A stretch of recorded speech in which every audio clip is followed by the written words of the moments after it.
માર્કેટમાં અત્યારે શેરના ભાવ કરતાં એક હેશટેગ વધુ દોડે છે અને આ હેશટેગ છે રોલ બેક CAS. CAS એટલે ક્લોઝિંગ ઓક્શન સેક્શન.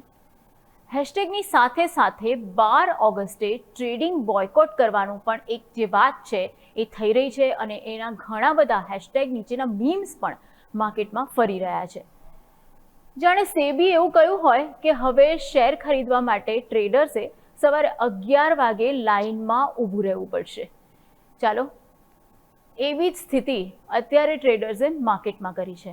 તો સમજીએ કે આ CAS છે શું અને આટલો હોબાળો શા માટે થઈ રહ્યો છે, અને આ હોબાળો અને આ કકળાટ જે છે એ સાચો છે કે પછી ખોટો માત્ર વ્યર્થ અને એની પાછળ છુપાયેલી મનસા કંઈક ખોટી છે. આ તમામ વસ્તુને એક પછી એક સમજીએ. સૌથી પહેલા એક ગેરસમજ દૂર કરીએ. CAS એટલે કે સ્ટોક માર્કેટમાં સેટલમેન્ટના સમયમાં કોઈ જ વધારો કરાયો નથી. દિવસના અંતે શેરની જે ક્લોઝિંગ પ્રાઇસ છે એ કેવી રીતે નક્કી થશે એની એક પદ્ધતિ છે, એ પદ્ધતિમાં બદલાવ કરવામાં આવ્યો છે. અને અત્યાર સુધી જે પદ્ધતિ હતી એમાં F&Oમાં રહેલા શેરની ક્લોઝિંગ પ્રાઇસ મુખ્યત્વે દિવસની જે છેલ્લી 30 મિનિટના ટ્રેડિંગના જે વોલ્યુમ છે એના આધારે નક્કી થતી હતી. હવે 3 ઓગસ્ટથી નવી પદ્ધતિ આવી ગઈ છે. બપોરે 3:15 વાગ્યે રેગ્યુલર કેશ ટ્રેડિંગ પૂરું થયા પછી એક ક્લોઝિંગ ઓક્શન આવે છે. બાય ઓર્ડર્સ અને સેલ ઓર્ડર્સ ભેગા થાય છે અને જ્યાં ડિમાન્ડ અને સપ્લાય સૌથી સારી મળે એવો જે ભાવ છે એ શોધવામાં આવે છે અને એ ભાવ બને છે ઓફિશિયલ ક્લોઝિંગ પ્રાઇસ. કોઈ પણ શેરની ઓફિશિયલ ક્લોઝિંગ પ્રાઇસ એ રીતે નક્કી થાય છે. સરળ ભાષામાં કહીએ તો પહેલાં છેલ્લી 30 મિનિટમાં ટ્રેડિંગ ડેટાને આધારે ક્લોઝિંગ પ્રાઇસ નક્કી કરાતી હતી. હવે ઓક્શન મિકેનિઝમ દ્વારા આ પ્રાઇસ નક્કી કરાય છે. એટલે એક પદ્ધતિ છે એ આખી પદ્ધતિ બદલી દેવામાં આવી છે. હવે સવાલ એ થાય છે કે સેબીને આ ફેરફાર કરવાની જરૂર શા માટે લાગી? સેબી એક એનું લોજિક આપી રહી છે. એ લોજિક એવું છે કે છેલ્લી 30 મિનિટના ટ્રેડિંગ વોલ્યુમને આધારે શેરની ક્લોઝિંગ પ્રાઇસ નક્કી થતી હોવાથી માર્કેટ ક્લોઝની આસપાસ ટ્રેડિંગ એક્ટિવિટી વધી શકે છે અને થોડા મોટા ટ્રેડ્સ પણ ક્લોઝિંગ પ્રાઇસ પર એક મોટી અસર કરી શકે છે. CASમાં એના બદલે ઘણા બાય ઓર્ડર્સ અને ઘણા સેલ ઓર્ડર્સ એનો સરવાળો કરવામાં આવે છે અને ત્યારબાદ એક ઓક્શન પ્રાઇસ છે એ સરેરાશ ઓક્શન પ્રાઇસ નક્કી કરવામાં આવે છે.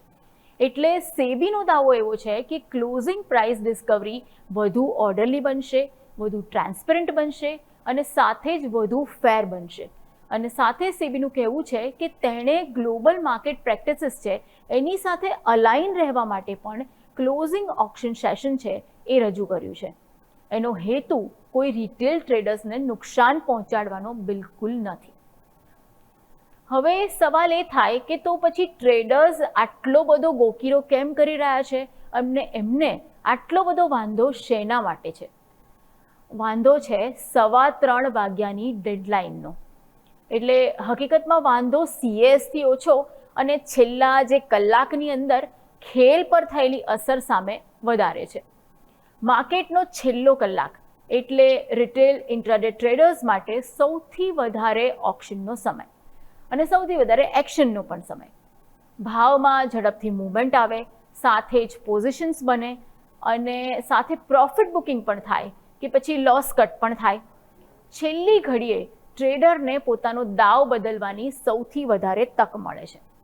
હવે CAS આવી ગયું અને CASમાં આ બધું બદલાઈ ગયું કારણ કે બપોરે 3:15 પછી કેશ માર્કેટમાં જે કન્ટિન્યુઅસ ટ્રેડિંગ છે એ નથી થતું.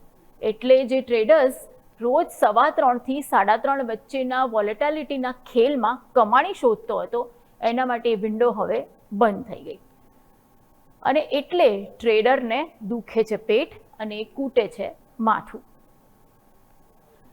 રિટેલ ટ્રેડરને છેલ્લી ઘડીએ ટ્રેડ કરવાની તક ઓછી થઈ છે. એક બાબત એ છે અને એના માટે આખી સિસ્ટમને જ ખોટી કહીને એનો બોયકોટ કરવાની ચીમકી ઉચ્ચારવી એ એક સાવ જ અલગ બાબત છે. એટલે વિરોધ કરવો હોય તો સાચો મુદ્દો કહીને વિરોધ કરવો જોઈએ. એવું કહો કે અમને છેલ્લી 15 મિનિટની કન્ટિન્યુઅસ જે કેશ ટ્રેડિંગ છે એ કેમ નથી મળતી. કારણ કે F&O ટ્રેડિંગ 3:40 વાગ્યા સુધી બપોરે ચાલુ રહે છે, એટલે 3:15 પછી માર્કેટમાં કોઈ એક્ટિવિટી જ નથી. એ જે દલીલ ટ્રેડર્સ આપી રહ્યા છે એ દલીલ સંપૂર્ણપણે ખોટી છે. નવી સિસ્ટમ આવે એટલે પહેલા દિવસથી બધું જ પરફેક્ટ થઈ જાય એવું કોઈ પણ સિસ્ટમમાં હોતું નથી, અને અહીંયા પણ એવું નથી જ. બ્રોકર પ્લેટફોર્મ પર ઓર્ડર કેવી રીતે મૂકવો, સાથે જ જે ઇન્ડિકેટિવ પ્રાઇસ છે એ શું બતાવે છે, સાથે ઓક્શનમાં ઓર્ડર મેચ ન થાય તો શું કરવું, ક્લોઝિંગ પ્રાઇસ અને સ્ક્રીન પર દેખાતો જે છેલ્લો ટ્રેડિંગ પ્રાઇસ છે એ બંને અલગ કેમ છે, અને આવા જે ઓપરેશનલ સવાલો છે, આવા અનેક સવાલો છે, અને આ સવાલોના જવાબ ટ્રેડર્સને સ્પષ્ટપણે મળવા જ જોઈએ, અને સેબી આ જવાબો આપવા માટે બંધાયેલી પણ છે. સેબી અને એક્સચેન્જ પહેલેથી જ કહી ચૂક્યા છે કે CAS રોલબેક થવાનું નથી, એટલે કે જે નવી સિસ્ટમ લાગુ કરી છે એને એ લોકો પરત ખેંચવાના નથી. એટલે હવે પ્રેક્ટિકલ રસ્તો એક જ છે કે આખી સિસ્ટમને પ્રોપરલી સમજો, પ્રોબ્લેમ હોય તો એ પ્રોબ્લેમને ઇન્ડિકેટ કરો, પ્રોબ્લેમને એક્સચેન્જની સામે મૂકો, પ્રોબ્લેમને સેબીની સામે મૂકો અને સોલ્યુશન માંગો. ટ્રેડરોનો વિરોધ સાંભળવો જોઈએ, પણ વિરોધ અને વોટ્સએપ યુનિવર્સિટીમાંથી ડિગ્રી લઈને પેનિક ફેલાવવો બંને એક વસ્તુ નથી, બંને તદ્દન વિપરીત બાબતો છે. CASમાં ખામી હોય તો ડેટાથી સાબિત કરો, સમસ્યા હોય તો સેબીને જાણ કરો, પણ હેશટેગ જોઈને માર્કેટ સ્ટ્રેટેજી ના બનાવો, કારણ કે માર્કેટમાં ક્લોઝિંગ બેલ વાગે છે પણ ટ્રેડરનું પેનિક બટન આખો દિવસ ચાલુ રહે છે.